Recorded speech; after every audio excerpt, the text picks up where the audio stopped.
Hey everyone! Welcome to The Young and the Restless. I'm Jane, and I'm so excited to have you here. If you love Young and the Restless, then you're in the right place. Make sure to hit that subscribe button and turn on notifications so you never miss a video.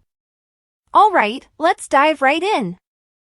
The Young and the Restless spoilers for Monday, July 7th state that Cane Ashby will hint to a test for Phyllis Summers. Adam Newman will also return home, as Audra Charles grows braver in her pursuit of Kyle Abbott. In Nice, Victor Newman will block Nikki Newman's effort to leave the mountain with Adam and insist on staying to plot Cane's downfall. However, Adam will be told to return home and hold down the fort. Adam should monitor the situation and learn more about Cane's plans in Genoa City. On Monday's episode of YNR, Cane will press Phyllis for a demonstration of good faith. After Cane suggests proof of Phyllis's dedication, she'll be eager to do whatever he wants. When Cane notices Damien Cane choosing a flower for Lily Winters, he will put the rest of his talk with Phyllis on wait. Cane will mosey over to Lily and point out how gorgeous the day is, but she will respond as if his presence has spoiled it. Back with Phyllis, she will get into a furious argument with Lily. After Lily thinks Phyllis does not belong there, she will infer that Phyllis is a horrible mother for abandoning heartbroken Daniel Romolotti Jr. to party. Phyllis will hold her own in this conflict, but Lily's suggestion of them being lab rats in a maze will set her off. Once Phyllis goes away, she will return to the train and discover Adam has ascended the mountain. Phyllis will be intrigued about the details of the Newman family meeting, but they will make it clear that she is not invited. Nick Newman will take Phyllis back to the maze, where he will reveal some details regarding Cane's massive plans for Genoa City. When Nick recalls some of Cane's large purchases and discloses that he returned to GC while they were all trapped, Phyllis will act surprised. Phyllis will make a remark about Cane being Houdini and downplay his intentions, but Nick will believe it was a mistake to trust him. When Nick tugs on Phyllis's arm to catch her attention, he will urge she choose a side. Nick will persuade Phyllis to either back Cane or join the fight against him. As for Adam, he'll return to Genoa City as Victor wishes, so this will be a quick vacation to Nice. Back on the train, Audra will change out of her robe, while Kyle will sit in the first row. After Audra prances around in her underwear during their meeting, they will move their brainstorming session to the dining room. Despite Audra's business feud with Kyle, Lily and Damien will believe something more is going on. Damien will express concern to Lily about Audra's friendship with Nate Hastings, and Lily will be impressed by his loyalty to his half-brother.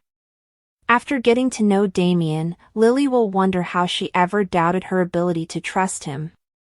There will be some hand-holding, just in time for Cane to notice Damien and Lily getting closer. Finally, Kyle will return Audra to her train car, where they will engage in some banter in the corridor and appear to be getting closer to crossing the line. The complex web of connections and power conflicts in Genoa City takes another unexpected turn as Cane's test for Phyllis reveals long-held tensions and hidden vulnerabilities. Cane, ever the strategist, finds himself in a perilous situation when he questions Phyllis's motivations, knowing full well her past of manipulation and unpredictability. He lays a subtle trap, attentively monitoring her reactions to determine whether her recent actions, her newfound alliances, her hushed conversations, are part of another of her complex plots or if she is actually attempting to regain trust. Phyllis, always one step ahead, detects his skepticism but plays along, her keen wit and sophisticated charm covering whatever actual motives lie under the surface.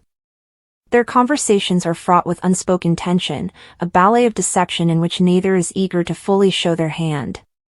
Meanwhile, Adam's long-awaited homecoming home sends shockwaves across the Newman family, reopening ancient wounds and reigniting bitter rivalries.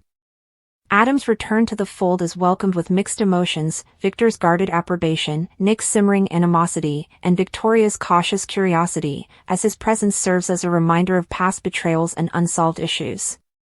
Despite his efforts to show that he has changed, the shadows of his prior schemes loom large, making it difficult for those around him to fully trust his redemption story.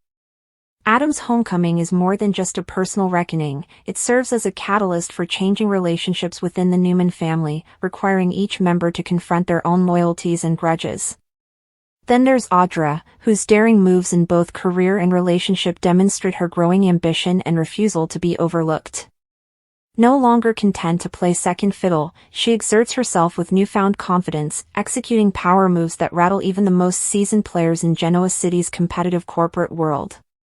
Her connection with Tucker becomes more difficult as she opposes him and refuses to be a pawn in his games. Audra's rise is distinguished by clever connections and bold risks, with each move designed to increase her standing, whether in the boardroom or in matters of the heart.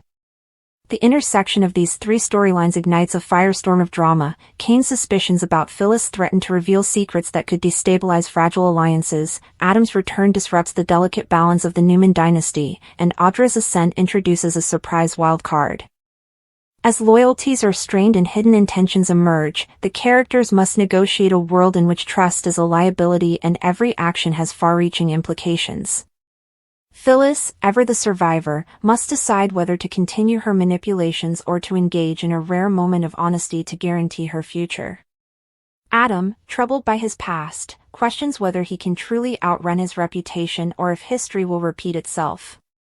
And, emboldened by her recent victories, Audra must decide how far she is willing to go to grab the power she believes she deserves. The stakes have never been higher, and in Genoa City, where fortunes may shift in an instant, the one certainty is that no one will escape undamaged. The intricate interaction of these narratives, Cane's test for Phyllis, Adam's emotional homecoming, and Audra's courageous rise, creates a vivid vision of a society where ambition and betrayal coexist, and where every character, no matter how cunning, must confront the repercussions of their actions. The tension in Genoa City reaches a fever pitch as Cane's carefully crafted test for Phyllis puts her into a corner where her normal charm and deflection may no longer be effective.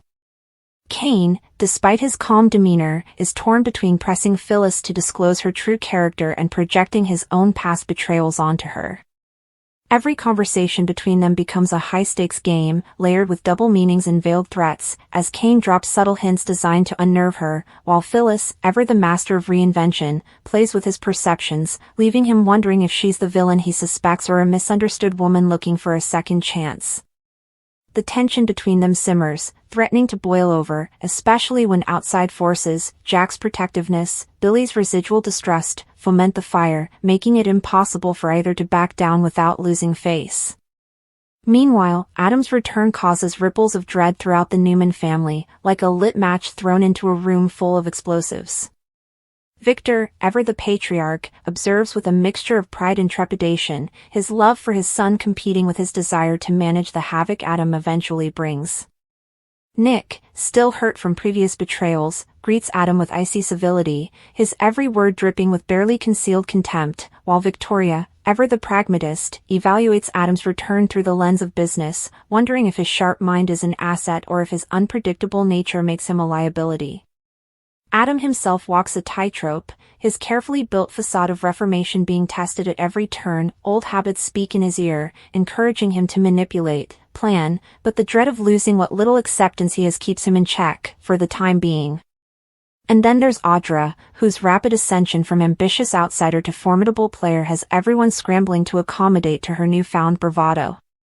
No longer willing to work in the shadows, she takes moves that even Tucker is taken aback by, her confidence unshaken by the men who once dismissed her.